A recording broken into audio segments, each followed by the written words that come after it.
Валлати тахафуна нушузахунна фағизухунна фахджурухунна фил мададжи вадрибухунна. Енді не деді?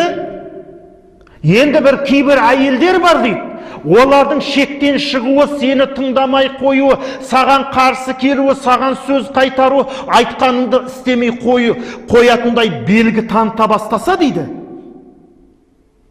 Қарап отырмайсың сен ол кезде. 3 шарт қояды Құранда. Ондай тыңдамай қарсы шыққан әйелге ер адамның 3 жолы бар. Бірінші, фағизухун, уағыз насихат қылыңдар дейді. Екінші, уахджурухунна фил мадаж, төсекте тастап қойыңдар дейді. Үшінші не дейді? Ұрыңдар дейді. Анау жаңағы Шаншардағы кім айтады ғана, Өлібек.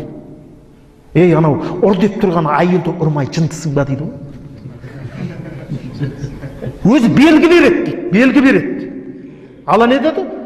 Өзі сондай тыңдамай сөз қайтарып, қарсылық білдіріп, айтқаныңды істемей. Деп белгі береді.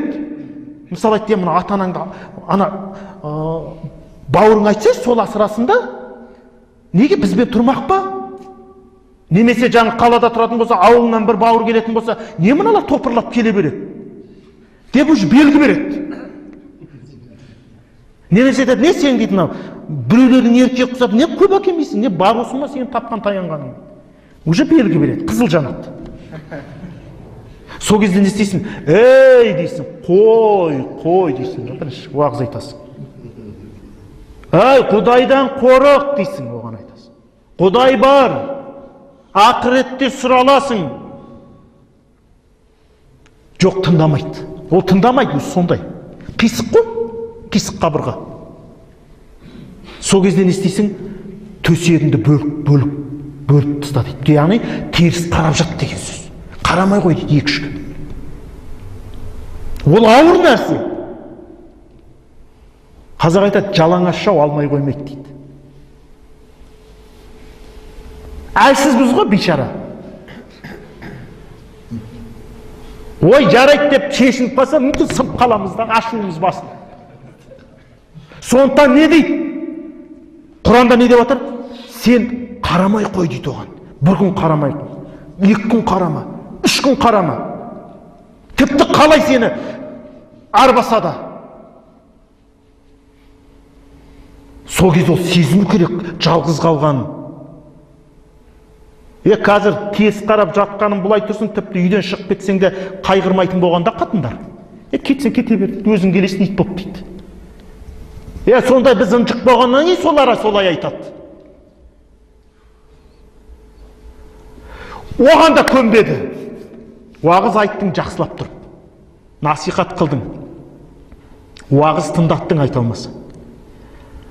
Теріс қарап жатып алдың 3 күн. Нәтиже жоқ. 4 күн жаттың. Енді 3-ші қағида бар, не дейді? Вадрибухунна, ұрыңдар дейді. Пайғамбарымыз саллаллаху алейхи ва саллям деген, ғайру мубарри, яғни бір жарақат салып, бір дене мүшесін сындырып қоймайтындай деңгейде нұқып алу керек, қазақша тілмен айтқанда. Біреулер айтады, оны мисық сияқты бейді. Ол сен тыңдайын деп тұрған еді.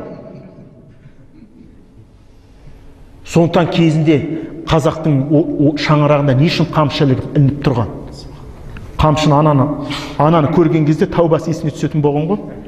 Дейді, ананы көрсететін болған. Болды. Өйткені ол қамшыны бір жегенде олар.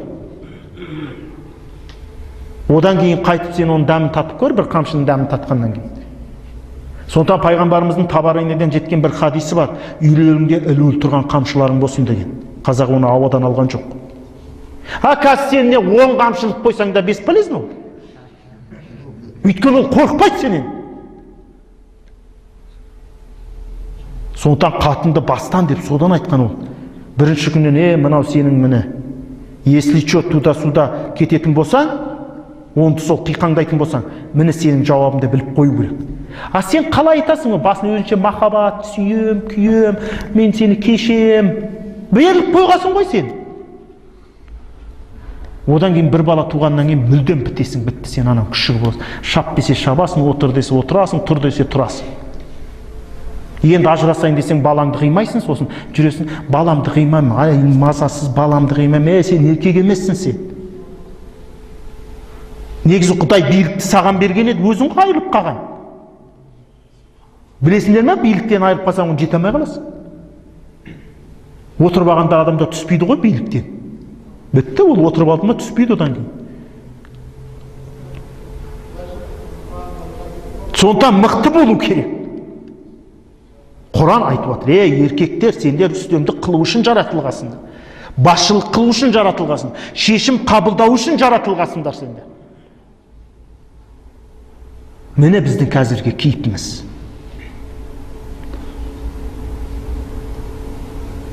Сондықтан біз өзіміздің бабаларымыздың ұстанған дінмен біте қайнасқан мәдениеті қандай болған? Қандай болған?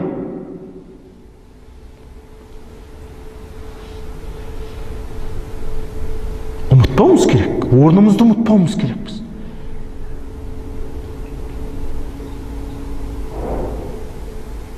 Міне бұл сол анау бақытты болудың механизмінің бірі, бастысы, ер адамның үйде үстемдік қылуы, әйелдің оған бұйыру. Қараңыздар, пайғамбарымыз саллаллаху алейхи вассалам деді, егер Алладан басқаға сәжде қылуды бұйырған болсам деді, әйелдің күйеуіне сәжде қылуын бұйырар едім деген. Қашан әйел күйеуіне бағынады, ол жерде береке болады. Береке болады. Мысалы, яғына достарым кепті шақырайын десең, неңмен шақырасың дейді, бітті, үндемей отырасың. Жігіттер қалайсыңдар, қош келдіңдер деп қойсын, шақырамайсың деймін. Сен айтуыңа, бүгін достар келеді, ас дайын болу керек, болды. Ақылдасудың қажеті жоқ, достарым келген екен, соны кешке шақырсам ба екен, болды, келеді де, бітті. Ой, ауылдан ағай кепті дейді, кесене бопты дейді, үндемей шайыңды ішіп отырасың. Бүгін асың дайында, ауылдан бауырым келді деуің керек, бітті, ас дайын тұру керек үйінде. Сол бақытты, ақылды әйел, сол барды ұқсату. Ол не анау жоқ, мынау жоқ демейді, қолындағын ұқсатып, ырза қылады. Сондықтан пайғамбарымыз саллаллаху алейхи вассалам деді, 5 уақыт намазын оқыса, оразасын ұстаса, абыройын сақтаса, ерінің көзіне шөп салмай, еріне бойсынса деді, 4-ақ нәрсені айтты. Ол әйелдің жәннатқа кіруіне мен кепіл боламын деді. Сондықтан әйел адамға Құдай разы болмай, күйеуі оған разы болмайынша. Сондықтан бұл қасиет, бұл шариғаттағы, отбасындағы қажет болған істің бірі ер адамның үстемдік қылуы. Сондықтан ғалымдар мындай нәрсе айтады. Егер дейді, еркегі билеген үйдің қызын алсаң дейді, ол бағынып тұрады саған дейді. Өйткені анасының әкесіне бағынғанын көріп өскен қыз дейді. Ал үйін қатын билеген үйдің қызын алсаң дейді, ол жаңағы анасының әкесіне үстемдік қылғанын көріп өскен қыз дейді, саған да үстемдік еткісі кеп тұрады дейді. Сондықтан шешесіне қара деген сол ол. Қандай кісі ол? Күйеуіне бағынатын кісі ме, бағынбайтын кісі ме? Ол ана сұлу пұлу ма деген емес ол. Түсіндіңіздер ме? Не үшін айтты қатын алма, қайын ал деп? Не үшін айтты? Қатын алма, қайын ал деп. Қазақтың сөздерінің бәрі керемет. Просто соны жүзеге асырмаймыз біз. Міне сондықтан иншалла сол бақытты болудың шарттарының бірі ер адам үшін үйде үстем бола білу, әйел адам үшін істеу керек, күйеуіне бағына білу. Бұл ең үлкен бақыттың басы. Одан кейін кете береді. Бір тапқан таянғанды ұсату, оны үнемдеу. Ол алдағы дәрістерде иншалла біз арасында қол тиген кезде оны тоқтап отырмыз. Сондықтан бүгіннен бастап жақсылап міндеттеріңізді біліп алыңыздар. Бірінші міндетіміз не? Отағасы. Неге отағасы деді? Қазақ. Сондықтан ер адам отбасының қазығы, тірегі, бастығы, шешім қабылдайтын сол болды, пишет соған. Сондықтан мына жастар ертерек ойлану керек. Біз енді кешіктік енді. Бірақ мына сіздер жібермеу керек оны.